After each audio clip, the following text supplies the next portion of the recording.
Hello, and welcome back here to the North American Challenger League. I am Egad, and joining me here is Studio, my bearded brethren, as we are getting underway for the second game of tonight, where it's going to be Cloud9 HyperX Tempest taking on Team LoLPro, who do have 2 subs, unfortunately, but they are some recognizable subs. But before that, we're going to hop into picks and bans, where you can see who they are.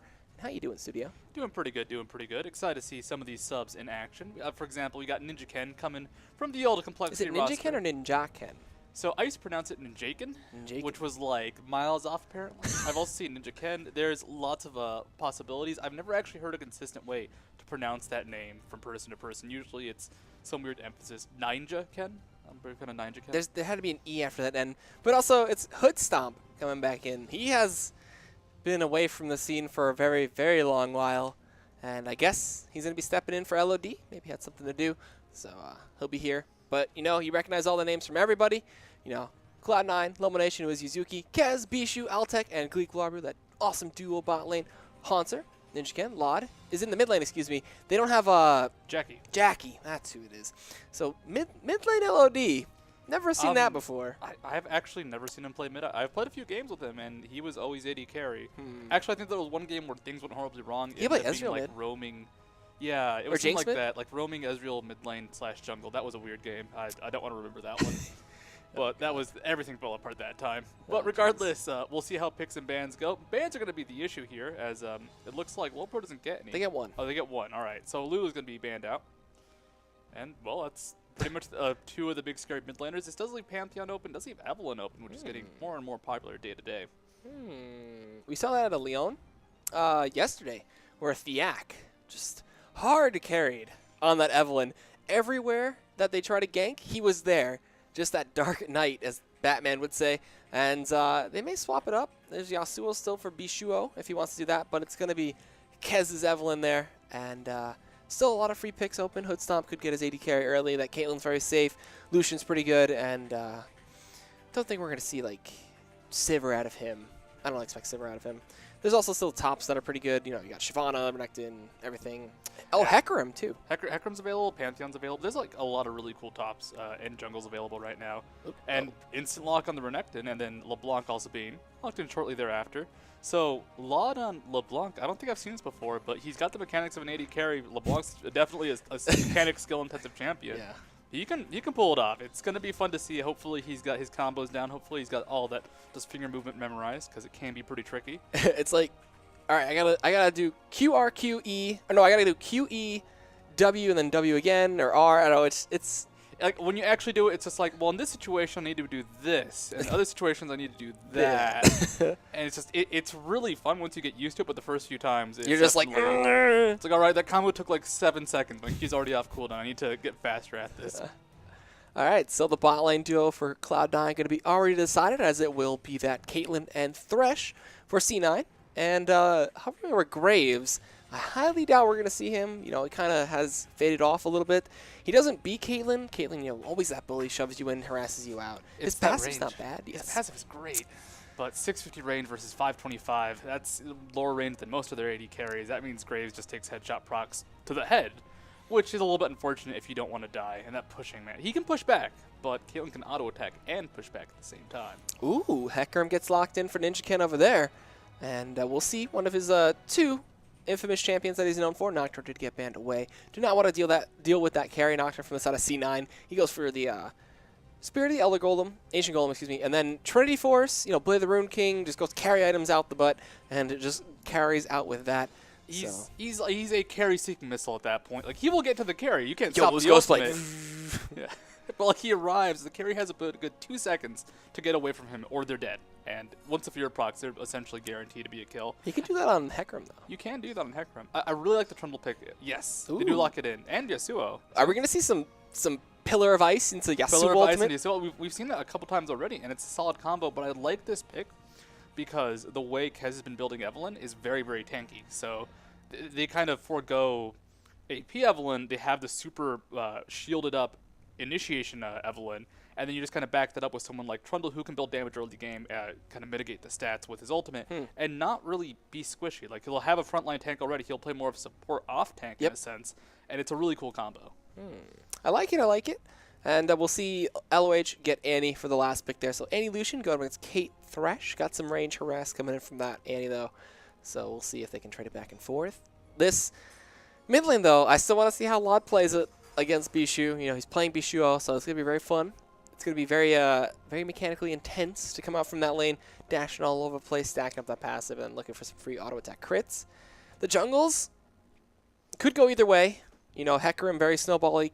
Evelyn as well, very snowbally. Going to be tanky, like you said. The top lane, obviously, the wet noodle fight until Trundle gets a Blade of the Rune Trundle, King. yeah. Until Trundle just wins the fight, essentially. He does incredibly well once he gets that Blade of the Rune King. But you know what?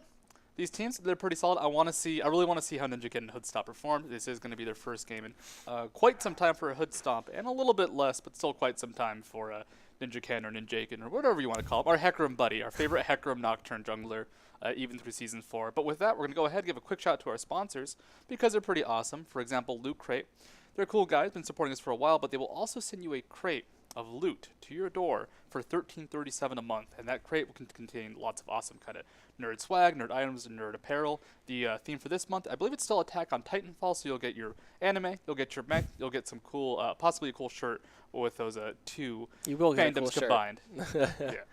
And then we've, of course, got Phoenix Peripherals, impeccably crafted and mastered computer accessories such as keyboards, mice, mouse pads, and headsets. Incredibly high quality gear. You can go ahead, check out the bird down below. Phoenix Peripherals, very, very high quality stuff. And then LoLClass, as the last sponsor here, you can check them out at lolclass.com and get yourself signed up for a nice little lesson in a small little chat room on a stream designed straight for you with your favorite pro. We've had Odd One with Pantheon, Hotshot with LeBlanc, and they tell you the ins and outs, the combos, the runes and masteries, the accessories you want to get with your favorite champion, and you will learn more than you could ever learn on a stream, possibly, as it is a very, very small classroom, and it's designed just for you. So we're going to go to the break, and when we come back, we'll have the second game for tonight with Cloud9 HyperX Tempest taking on Team LoLPro.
Hello, welcome back here to the NACL, the Salt League, the North American Challenger League, whatever you want to affiliate it as, but it will always be the North American Challenger League, so stick to it. I am Egad, joining me here in the studio as we get onto the Rift.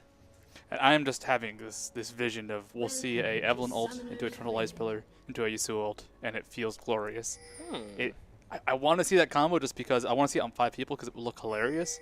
As Eternal Pillars onto 5 people, you don't think of it as a great way to set up Yasuo ultimates, but if it happens, it happens. Yeah. Anyhow, no invade coming out for this early game as both Cloud9, HyperX, Tempest, and LoLPro conforming to the early game meta of kind of poke around. We actually see a bit of dueling going on top lane. Hans are going to get chased out as Trundle just does way too much damage as that bite steals. It steals a ton of AD at level 1. Like, it really makes him a great trader for auto attacks. So it's going to be a rough situation for Hanser, but he'll go back, he'll be A-okay. Yeah, so both of them starting Doran's Blade, no Doran's Shields. Meanwhile, we look at 2 Doran's Shields inside of C9. There's a Doran's Ring and a Spelthy's Edge on LOH, so favoring that damage and possibly going to be looking for... oh no, he actually already had his W leveled, so has a stun ready. And looking to see, like, the players are actually asking if they're lagging, so hopefully they'll be okay. And get that underway, and if you guys don't notice already, there's Ninja Ken and Hoodstomp filling in for 2 missing members from the side of LoLPro, and LOD is going into the mid lane, which is going to be something that you'll probably see only this game, as he never ever gives up his AD role. It's really interesting to see, actually. I guess Hoodstomp kind of the same way in that sense, so it's going to be fun to see LOD trying to adjust to it, especially on LeBlanc. LeBlanc is that snowbally champion, can do a whole lot. She gets those kills. In pro games and challenger games, she actually can be a little bit more steady, a little bit more reliable, as low taking a lot of damage bot lane. Nice stun load response to that Flay. They do both get poked out there, using that brush though out to cut a headshot off, and LOH had a really rough time. The pause comes in again, unfortunately, and I guess he was lagging through that. I don't know what was going on, but hopefully he'll be okay.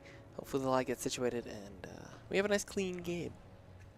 Now, I'm actually kind of scared for low in the bot lane. Going with that Spell Thief's Edge, his harass is awesome. But this is Thresh Caitlyn. This is a lane where Annie can't really harass on her own because Caitlyn can respond very, very easily.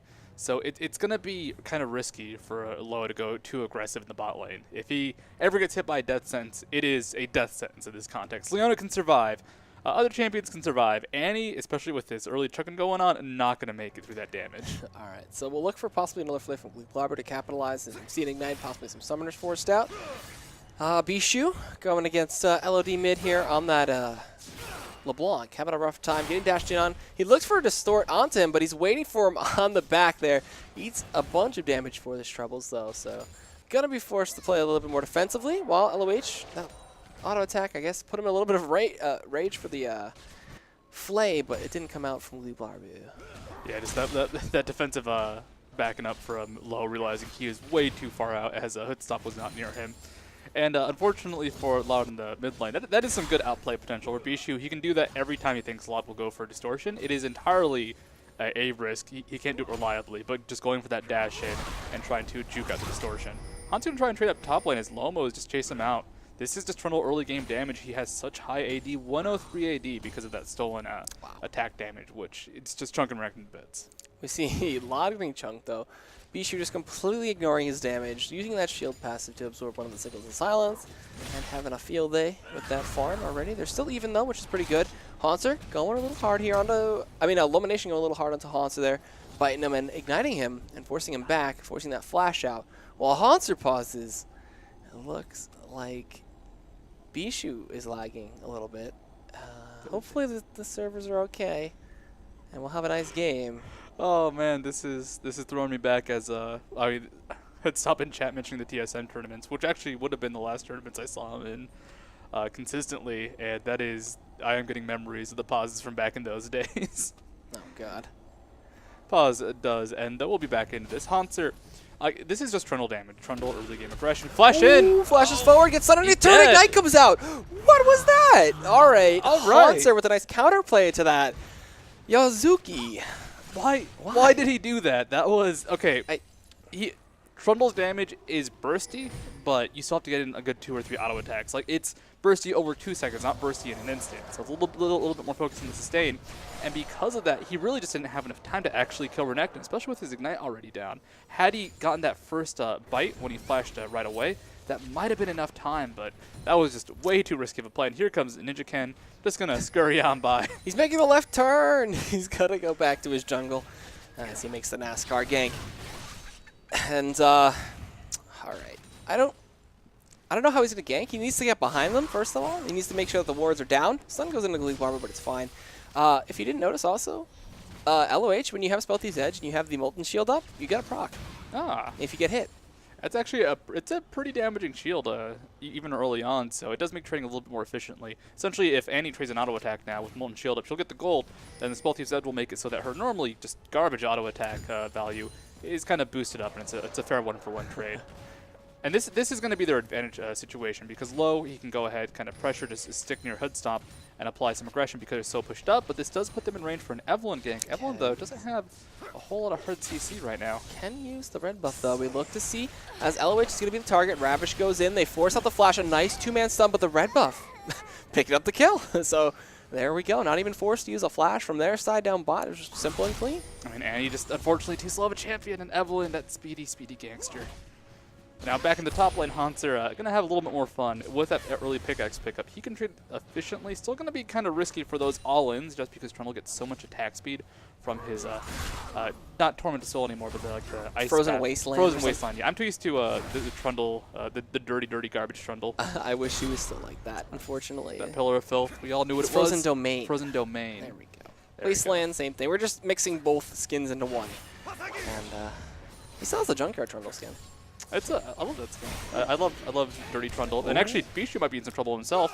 Lod, though, taking a bunch of damage here. Going to get one of those clones off. Ignite comes through. He flashes away. The wind wall comes out as well. Bishu looking for one more auto attack. Cannot find it. And Lod will pick up the kill with some nice help from Ninja Ken. LoLPro looking for a possible gank again from Kez here. Is he going to throw the death sentence? It looks like no. And Kez will back right on out. Well, Hanser, now with that pickaxe, just dominating Yuzuki up here after that. Oh, my God. I'm going to say bad dive. that was a confident dive. That was a hopeful dive, and that dive still has been punishing Yuzuki for a bit. But Elimination up top lane, he's just going to focus on sustaining right now. If Hanser keeps up the push, he keeps up momentum in lane, then he'll just constantly harass Yuzuki with Cold and Meek and just poking in, diving out. That annoying Renekton pressure. So it's all about Yuzuki just trying to farm under turret or get a really strong push going the second Hanser goes back to lane. And now, the wave pushing in down bot, we haven't really talked about CS or anything like that, but Altec on that Caitlyn zoning him away, keeping Hood Stomp harassed out, doing a bunch of damage using those traps to zone like we saw right there, and just applying harass on top of it, has succeeded in getting a rough 20-ish CS lead. The Fireball going to chase him down there, but he'll be fine. He's going to go back to base and should have enough for a BF sword. Yes, he does. That was actually an incredibly important Thresh Express, because had he not taken that right away, that was a very, very out-of-position Caitlyn that would completely separate from Thresh. And Hood Stomp and Low, you can kind of tell that they're on different wavelengths. Did he get stopped? It looks like his back got stopped there, and he's like, oh, I can't go back to base then. Guess I'll keep farming. But I feel kind of bad for the LoLPro bot lane because you can tell they just don't have some of that synergy going on. Like, Hood Stomp's playing really defensive. Yeah, as Low's playing very far forward.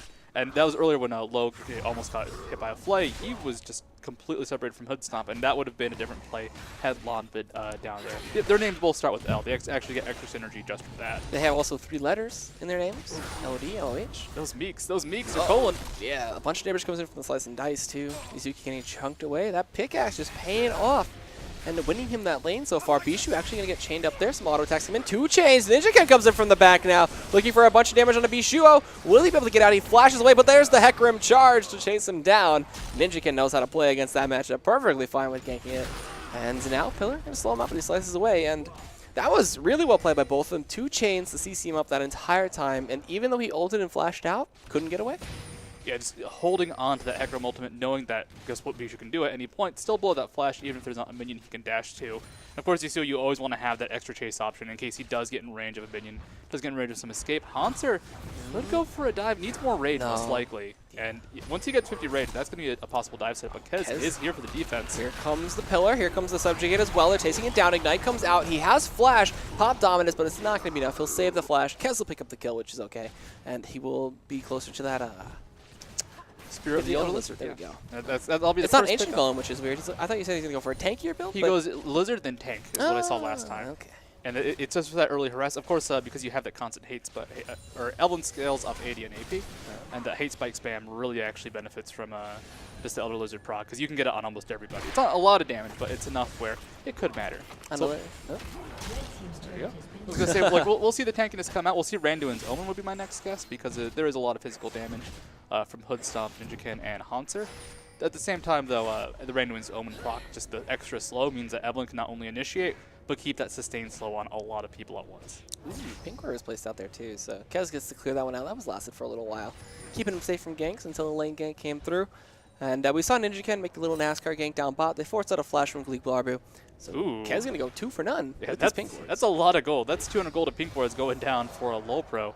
Not sure how many wards they picked up, so it might be worth it. But in the end, still a nice extra bit of 60 gold for Kez. That's pretty easy gold. That's a lot of gold for a jungler just to pick up while moving lane to lane, essentially. Yeah, it's like having a proc from, I forget, what's the passive from the Elder items? The extra bounty? Yeah, we'll find out. Conservation, there we go. There we go. So, nice little conservation money for him too. And he'll go pick up red, possibly look for a ganked out body. Almost has Agony's Embrace up. Culling's going to clear out the wave though. Looks like Hoodstomp's trying to get back there to pick up his own BF sword. As he does have enough, and almost a full BT here for Altec, which is pretty crazy. He's been farming the entire time, almost has 3,000 gold. And when he comes back with that, it's going to be pretty dangerous. And they could look for a lot of poke and possibly a dragon play, if anything.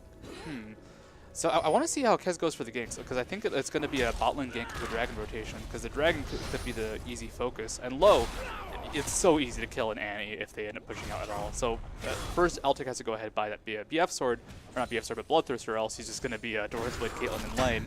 But they can make a lot happen. They can transition it very easily into a dragon. However, if we do see Ninjakin there for the defense, then that will be the total reversal, as Hecarim has a bit more of a surprise factor coming out of the brush once Evelyn's already started. It's like this weird fight where if Evelyn starts a fight, Hecarim can counter that fight incredibly well. Yeah. But if Hecarim starts to fight himself, he's still going to be mobile enough, even with the Sullen Evelyn. If he needs to, he does have an escape option with that ultimate. Kez has been trying to pick up that Pink Ward for like 40 seconds now. He just keeps getting pinged out, and they see that the LeBlanc is rotating. It looks like they're starting up Dragon here from the side of LoLPro. Kez is in the vicinity, and LOH is going to position perfectly well to zone him away. And will he flash over the wall is the question. Trying to smite steal this one. It looks like they will give it up. So a nice play by LoLPro to capitalize on Altec having to go back to buy. They will get the smite, and they will get the first dragon of the game, and a nice little 300 gold lead. Not massive, but it's nice, you know, and enough for chump change. Enough for a blue potion. And yeah, that was a really good offensive play from LoLPro. Like you said, that positioning from low, where Evelyn could not be in the vicinity without being spotted out. And Kez, had he actually had a chance, had low not been there, he could have gone in with the ultimate and started a huge team fight. Because that would have been Agony's Embrace into Vishu's Tornado over the wall, and we could have actually seen him just try to initiate and start a massive AoE burst fight. Luckily for LoLPro, it was good positioning from low, and just the team really converging at the proper time. Bloodthirster now finished on Altec though, so this lane isn't exactly safe despite the early dragon from LoLPro. It's not a bit dangerous. Flash comes out. 2-man Tibbers and a 2-man Hecarim. The Fear ultimate goes in onto Gleeglar, where he still does not have flash up. Has the box. The Culling's coming through, and Hood Stomp will pick it up. That'll be his first kill of the game with that BF sword. And we'll get the reset on the dash, looking for some damage onto Altec. Cannot find the rest of it, though. Kez sweeping around. He's been the ward cleaner for pretty much this entire game. He's found, I think, 5 pink wards in total, as well as a couple green with that sweeper. This is the Season 3 jungler in Season 4 now, just popping up the oracles and going for the clearing. Oh, he's coming behind them. Yeah, he's looking for that gank. I mean, Altec's not that healthy, though. Used. Altec actually is pretty healthy. Doesn't have his barrier and summoners, though. He's going to come in here. The stun's going to come in from LOH to keep him at bay. Kez is going to get laid into, though, by Hood Stomp. Now, if LOH can get another Q, then he does, and it will be the kill, as well as the trap from Altec will pick up him with some auto attacks. Can Hood Stomp pick up this kill, though, in response? He knows he has no barrier, will not follow any further. Has flash and barrier. Surprised he didn't go for anything crazy or fancy. Keeps it safe, gets the 1-for-1. And LOH picked up that kill, unfortunately. While Haunter Illumination going at it up top. Ignite gets traded out there. And he will chase him down with the Subjugate, too. Just goes forward with the flash and picks up the auto for the last hit. Renekton getting trolled up in the top lane. That is just how that fight goes after a while. Renekton he can never fully commit. It's all about the slice, the dice, the poke, the sustain over time. But luckily, with a good pillar and a good punishment of that dash. He knows he's in the brush. He's trying to beat him out. Oh, we'll see him on that ward, though, so it'll force him to scare him away. Unfortunate that nothing sneaky happened there. And they'll go back to farming. Blue buff goes over to Kez. as I don't think they want to give it to Bishu, you know, on Yasuo, doesn't really use mana. Like, Hey. extra cooldown's not bad. Extra cooldowns, well, I mean, some of his cooldowns are tied to debuffs, unfortunately, so they're not going to be that affected. But it's handy. It's handy. However, Evelyn will go through mana in seconds. Like, she is one of the more mana-dependent junglers out there. So it's always cool to see her have that extra bit of regeneration. Laud going forward, takes a bit of damage. Here comes Ninjakan, but there goes LoLPro. I think you can knock him out of the Lantern, too, with that charge. So I want to see if that happens. It's one of those weird disjoints where it never looks like anything should have happened. It depends on how you do it, though. Like, if he hits the Lantern and then you hit him out of it, it'll take him out of the Lantern. But if you hit him and then Lantern, you know, obviously, he'll pull it. It essentially depends on when he right-clicks and when Thresh actually connects. And it's really odd to time, and it's really awkward no matter what. Oh, Illumination is baiting out Haunter here. 8 spikes coming through. Pillar to slow him out. It will be the chase on this one. Does not have summoners, does not have flash or slice. And the chase with the spikes, he will be going down as Kez will pick up his 3rd kill of the game. Kez is just, I'm really scared of this Kez damage. He is getting pretty decent on this Evelyn. Should start rotating towards the tank items now, but his base damage is solid. Ninjakan has also just been intimidated with his initiations. Flay, Death Sentence into the turret. Ninjakan's not tanking it though, and now pops the ultimate, and the fear goes through. Timbers on top of that, gets Ninjakan the kill. He will be going forward. Altac just 2v1, he hits the net. Gonna see a snipe possibly? No, the culling comes through from Hoodstomp, but Bishuo is here. Snipe goes through, one more dash, and a Q. Oh, there we go. We'll pick up the kill for Bishuo. They go 1 for 1, but that gives Laud some free time in mid lane, gets a little bit of harass on the Kevs, and some damage on that turret, which is needed. And a nice counter gank coming in there from that roam from mid and from LoLPro starting that whole fight. I mean, that was though. Yeah, he just died too quickly. That was a brazen initiation. He just went in and started a fight, which as a support, even though Thresh can get tanky, he is not exactly a tanky Thresh at the moment. Yeah. And that was into Annie, into Hoodstomp, but he knew he would delay long enough where Alta could get the damage in, and more importantly, Bishu could show up for the fight. Had he waited maybe 2 seconds, he might have actually been able to get more kills out of that fight, as, oh, here comes the Evelyn slow. All right, distorts away, gets the chain, flashes as well. We saw a nice wall from Bishu to block away the second signal of silence, which was ulted, and that completely halted everything Laud wanted to do, unfortunately. So Kez comes in, times it right, gets his flash, and gets the distort. So keeps his mid laner alive just barely. While they look to rotate around, they have a pretty fast Baron also from the side of C9. With Trundle and Evelyn, as well as, you know, Bishuo, pretty strong. They're looking to catch on to LoLPro here. Gets the chain and the sigil. Stun comes in as well from Laud. They will find that kill while in the backline. Haunter is taken up too, and Kez and Yazuki. They're looking for more out of this one, possibly. The pillar slows out Haunter still just a little bit more, and they will be going off with that one pick. That's perfectly fine for them. And Kez still waiting. Maybe going to wait for Haunter to go back to lane. No, decides not to. It looks like they might be going for a tier 1 push. I don't know where push came from. In the mid lane.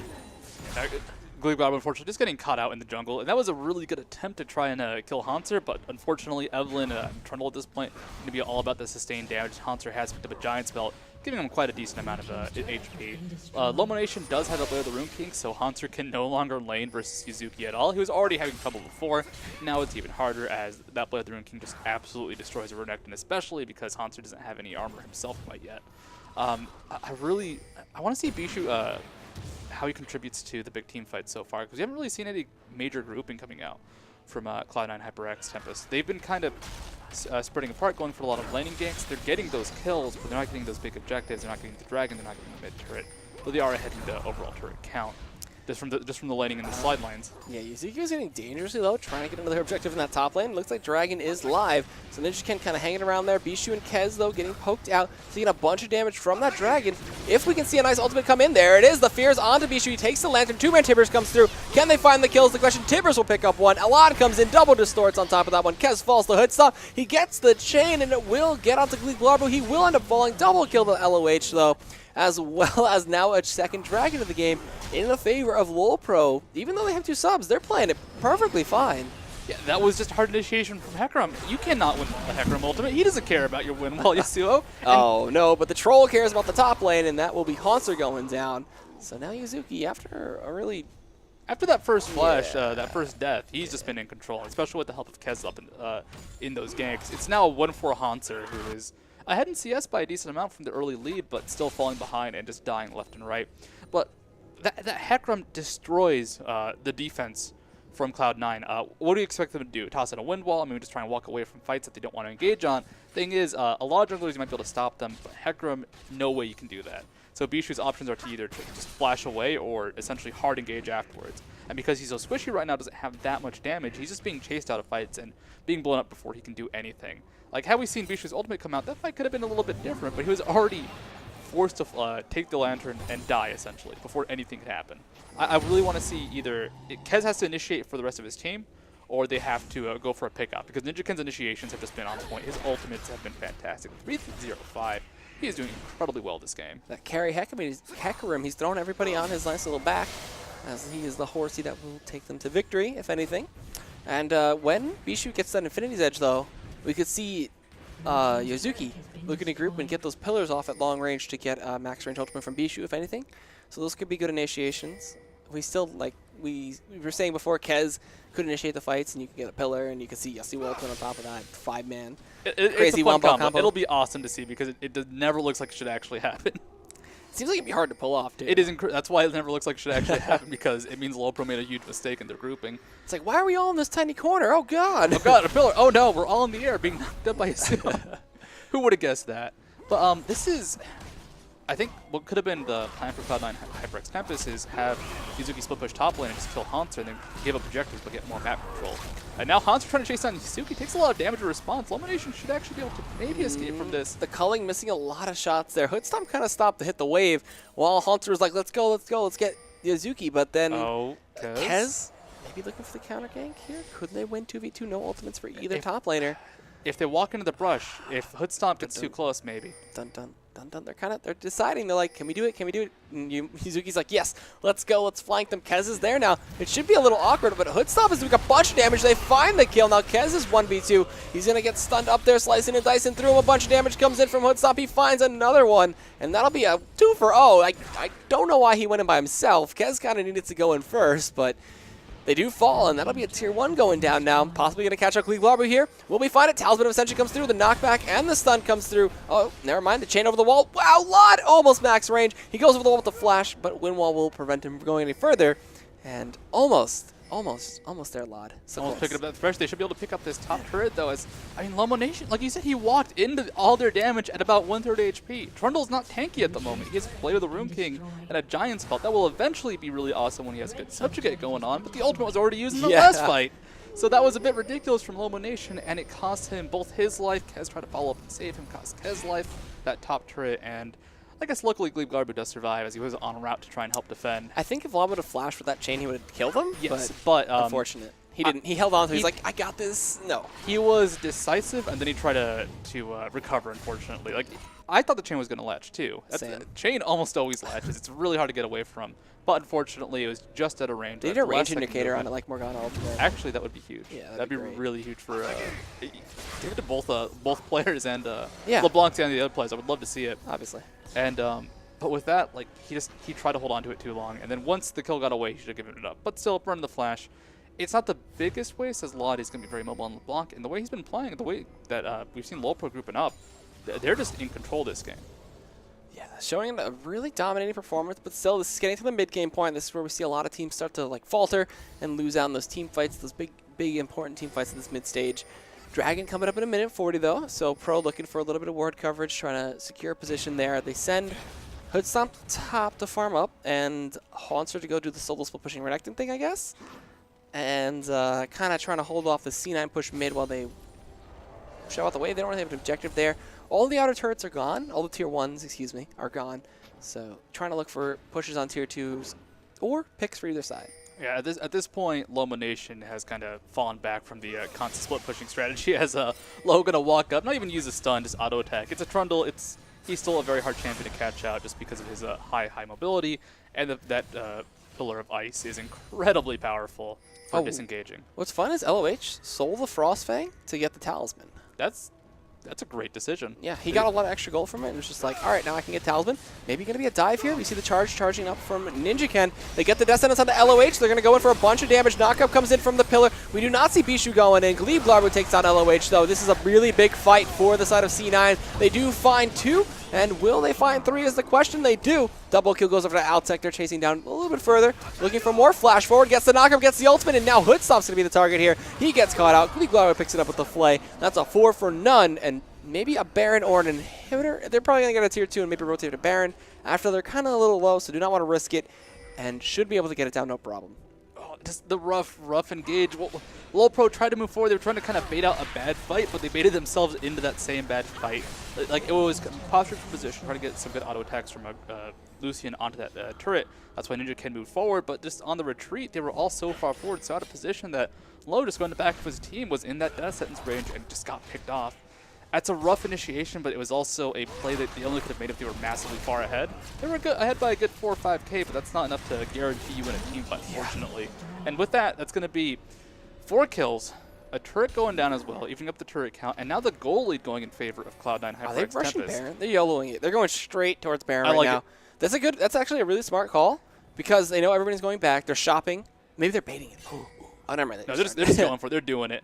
And yeah, that's a smart play, like you said, because they know that they're going to rotate towards Dragon. Kez is going to be a little sneaky, if anything.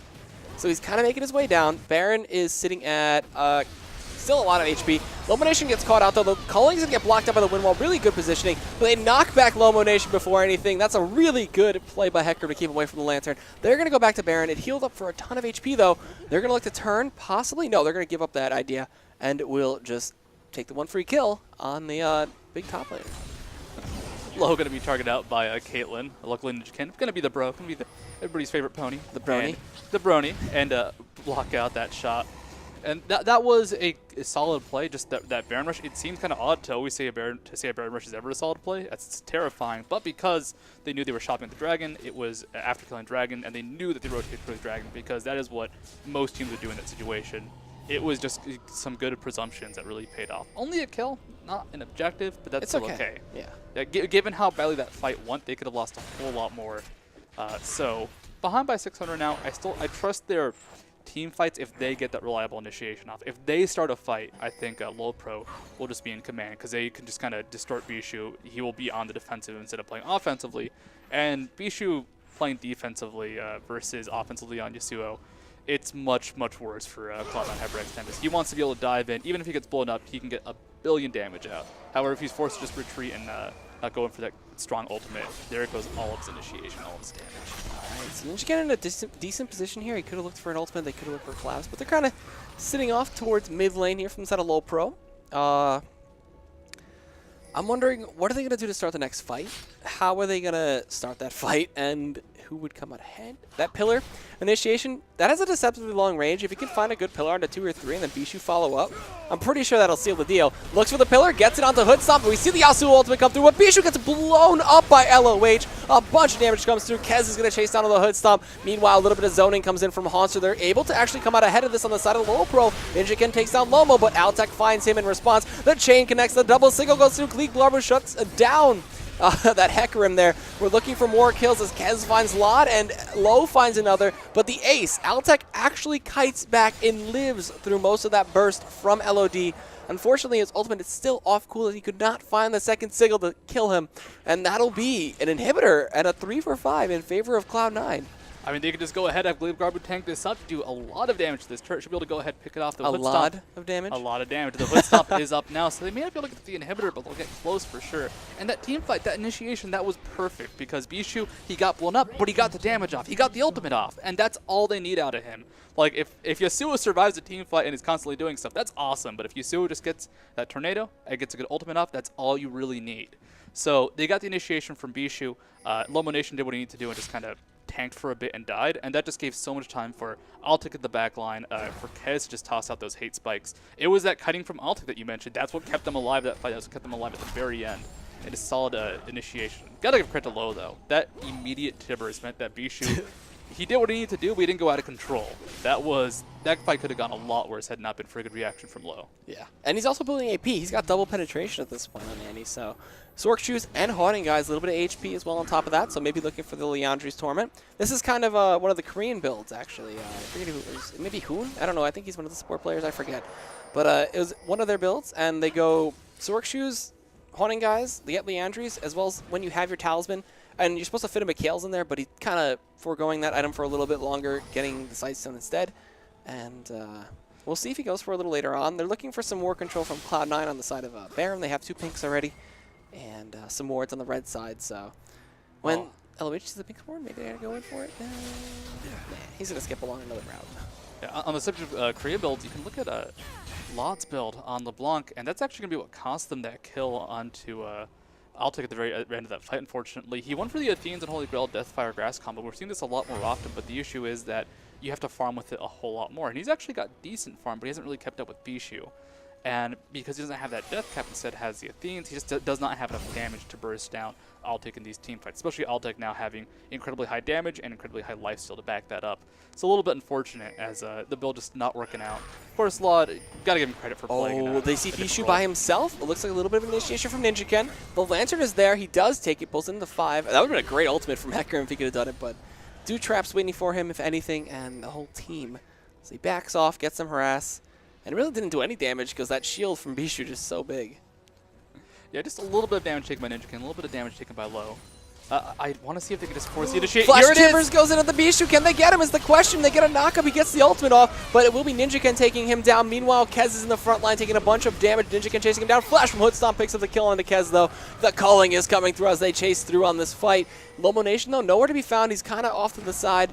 Going to be running away as well with the rest of his team. Altec still fully healthy. Cleveland was still fairly healthy. They do see the pillar, and Lomo Nation able to kite away from that. So that's a 2 for none on a really good play by LOH. Just flash timbering as soon as he sees Bishu by himself. I mean, yeah, that was perfect. That's how you punish a positioning. That's how you punish just getting a little bit over-aggressive, a little bit confident. Bishu is not tanky. He does have Negatron Cloak, does have Mercury Treads, but not enough to justify being up by himself there, and just perfect punishment by Low. It does cost them the flash cooldown, but they get 2 kills. They're going to get a Dragon. They're going to even out that gold again, and this is what I want to see from them. They force Bishu on the defensive. They go for the aggressive plays. They go for the flash timbers from Annie. They go for the just brazen. Here comes a Hecarim ultimate. They're looking for more. Oh, boy, here we go. They can pick it up, too. NinjaKen pops the random wins. It does hit Gleeklower. He may be having to give himself up here. Flashing away. Going to get the Lantern onto himself. NinjaKen's like, I'm going to keep going. Team gets flayed backwards, though. Pillar comes through as well as Death Sentence. He needs some help from his team, though. Ignite comes out. Altec picks up the kill and is dominating. That was really a miscommunication. That was huge miscommunication. LoLPro, that might cost the Baron. It most likely will, as Hecarim is A, their jungler, and B, just such a heavy part of their initiation. They just didn't back him up. They all disengaged except Trundle Pillar. Ooh, Snipe comes in, the hook as well, and you see Bishu go in on top of that one, dashing through, igniting. Timbers is a little late to save him. Bishu dashing through that one as well, going through the whole team fight. We do see LOH find the kill on him, as well as a flay to pull back. Haunts are in to take him out to Altec. They use the chain to run away, but no, you cannot escape that troll. He is going to keep going as Stun comes in. Death Sentence does connect max range onto LOH, but didn't pull himself in, surprisingly enough. Did not want to get bursted out, and he looks for the 1v1, gets it. 1v2, a little Annie picking up a kill, getting a shutdown as well, so major goal for him. But still, that was really, really all on the back of Hecarim there. That was really questionable play by him to go by himself. Well, it's miscommunication, of course. NinjaKen is that sub, and you could tell, like, they just different wavelength. Maybe more? Looking for the kill on the Kez, though. That shield saves him for a little bit longer from the Hextrigger. They're chasing down Kez, though, but the kiting is so big here. Altec just laying in, goes legendary, looking for more, flashes forward, gets LOD, gonna get the inhibitor, and that might, depending on how they push it through, no, they're just gonna get the inhibitor, they're gonna back off. That's not gonna be game, not even close to game yet. Yeah, take it the safe option. This is definitely in favor of Cloud9. Hybrix Tempest, but they don't have the Baron buff. They're only ahead by 3,000 gold, and Inhibitor is one of those things that you definitely don't want them down, but you can deal with it. You can survive through Inhibitor being down. So this game not over yet, but just off the back of that incredibly solid catch-out from LoLPro or Cloud9 Hybrix Tempest. Like, NinjaKen probably could have gotten away from most team comps, but from the Trundle Pillar, the Death Sentence, the Flay, I believe there was also Caitlyn Trap thrown in there. That was like a good 6 or 7 seconds of CC. And NinjaKen took so long to die. We had enough time to go, oh no, he's caught out. Where is LoLPro? Where is LoLPro? This is a horrible play. What's happening? Please, team. LoLPro, please save him. They could not save the horsey. He had to get put down, unfortunately. But now it's all about the Baron. It's all about that Baron control, Baron pressure. We already see a lot of vision wards coming out from both sides, really, but the actual Baron pick control does go towards Cloud9 HyperX Tempest. Now, they could just try and rush this. At the same time, they could try and delay and force people to defend in the mid lane. Like, Haunter's not in the area quite yet. They have a fast Baron as well, so it doesn't take a lot of time. The baits. LOH, no. Oh, he dodges the Death Sentence. The Pillar comes out to the Snipe as well. He gets a stun on the Kez. He's able to run away, but at no HP. And he still saved Timbers. He has flash up in a couple of seconds. The Distortion Boots coming in huge. The ward goes over the wall. They see that they're starting the Baron here. They cannot clear it out in time. This is risky. If they get pincered in and Hecarim gets an ultimate to throw through the wall, will he get it? No, he gets knocked up and he gets ultimate. He gets to go into the pit. It's not low. They're focusing him down. He's going to be able to get taken out there, but LOH finds League Blubber on the side, and Kez is dangerously low, falling down to that red buff. It will be the kill for Hood Stomp. Bishu takes down low, though, and this fight is going in favor of LoLPro, as now they turn it around. They're going to disengage from Baron. They're going to go 3 for 2 in their favor and halt off that really questionable play by C9, especially with Hecarim still up. They did the good thing to disengage on killing him, but, you know, Kez ended up dying too. It was, I think a lot of that was actually the Baron debuff really amplifying the magic damage from LoLPro. Like, that was an odd fight because it seemed Hecarim getting bursted down, he has a lot of their initiation, but there were 2 things that happened. Like you said, they focused him down right away, which in a sense, that's kind of what Hecarim wants to happen. He wants to be focused down. He wants to take all that damage, so them focusing him down to protect the Baron was almost like him initiating on the entire team in that sense. Yeah. Because they weren't focusing down important characters like Hoodstomp. They weren't focusing down someone like Laud. So really kind of odd turn of events where normally because you would kill the jungler to secure Baron, but Baron just wasn't low enough so they couldn't turn and grab it. But with that trade, with that exchange, I mean, this game is just going on. Gold only 2,000 apart, pretty much a meaningless difference. It's so slight at this point. And I guess LoLPro, if they just get the good initiation, it's all about, I really think it's all about NinjaKen getting a good ultimate off or the flash stun from Low. On a side note, Low, he is carrying LoLPro at this point. 8-6-8, most kills on his team. Not quite the most kills in the game, is out being Doa would be proud. Killed by Altec. Doa would definitely be proud. Yeah, like, Low's been playing incredibly well this game. Temperature huge. He's looking for some safe play here, trying to kill the wards out there by the Wraith side. Kez is trying to be sneaky as well. He's clearing out wards, though, in response. They're kind of heading towards Baron again. I really, really hope they don't start it up. I hope they just clear out the wards. They do not go for some crazy questionable play. They might try to bait it out, but there are wards and they drop a ping. Very smart. I hope they go for crazy questionable plays because I love them. I also think they can do Baron. Like, they should just finish Baron. Just focus on burning it down if they do start it up. Oh, no, Kez on the side. He's by himself. Uh-oh. There might be the flank. That might be the flank onto LOH. He's going to walk in. Face check. No face check. He drops the ward instead. They're going to push down here. Mispositioning from Cloud9. LoLPro going to go for the turret. They will end up getting it. But now Baron has started up from Cloud9. They're like, look how fast it goes down. Uh-oh. It's taken down Silva. Hecarim could just charge in, though. Descendants comes through, does not connect on a Haunter. NinjaKen eats a trap. He's going to charge up. Where is he going to go? He goes into the backline, pops the random, slows them up a little bit, stops that talisman. The inhibitor respawn mid, though. A nice 5-man ultimate comes in. The pillar as well. All the damage, but LOD finds a kill on Gleek Blarbu. Altec is legendary in the backline, doing all the damage, and NinjaKen ends up falling down, as well as Kez picking up 1 on the Haunter. This is going so wrong for LOD. The lag, the server, the spectator delay. There it goes. Triple kill for Altec. I don't know how that fight was so good that it crashed the spectator delay, but it was an ace in favor of Caitlyn. We're going to actually rewind that so you guys can see it, because you deserve to. The game is already over. That's 50 seconds on respawn timers. They're going to be able to tank it up. Oh, maybe not. They're just going to go for inhibitor? Okay, never mind. It's not over. Sorry. I lied to you. Actually, what they could do is just try and take down the inhibitor. They have to kill an inhibitor anyway. We're backing up to the fight anyway. And they could just be waiting for the farm. All right, so we see a nice 5-man ultimate come out from Hecarim. Does not hit Altec, though, so it's 4-man. Haunter is ignited, runs away. NinjaKen's going to get blown up by Altec. Illumination finds that kill. Kez finds Haunter. Then Hood Stomp caught up by the pillar on the wall, as well as a snipe to come in from Altec to sign up that triple kill for him on LOD. We do have a lot of lag on the spectator client here. I guess the game is actually over. I don't know, because our other computer here is lagging with that. Hopefully we don't have run into any issues. It seems to be working fine on the mainstream, so hopefully me saying that doesn't kill the mainstream. Well, we'll see, because when this inhibitor takes a bunch of damage, the pause should come out right about now. Yeah, so... Rip. Rito, please. We ran into this issue before. I think the game's over. To do with teams, the game ending and teams surrendering, but we'll see if we can... I'm going to back out of the game on this computer. Hold on, let me check.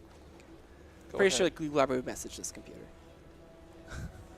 Go ahead, see if we can just make everything work. It's been a little bit iffy. It's been like a relatively new issue. Maybe there's some server lag or something. Oh no, it says blue team wins, so C9 won. So there we go. I guess. Yeah. They get the inhibitor, they push down the rest of the base. That's what we're gonna assume.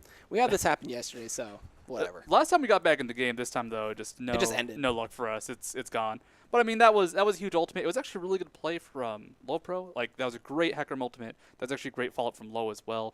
But unfortunately for LoLPro, it was still into the Kez damage, into the Yasuo damage, and Altec in the back line, just so strong. I want to give MVP of that game definitely going towards Altec Rue for his carrying was insane. But Low, Lo and Ninja did so well that game. Like, Yeah. everyone did. That was good Lod play was really from good at mid. everybody. Yeah, Lod was surprisingly good at mid. Yeah, that was. I'm really happy to see that. It was with substitutes and a lane swap from LoLPro. They played incredibly well. Like, they'd play. That would be a top tier game for them, even if they'd had their full roster. Like, that was just incredibly solid from them.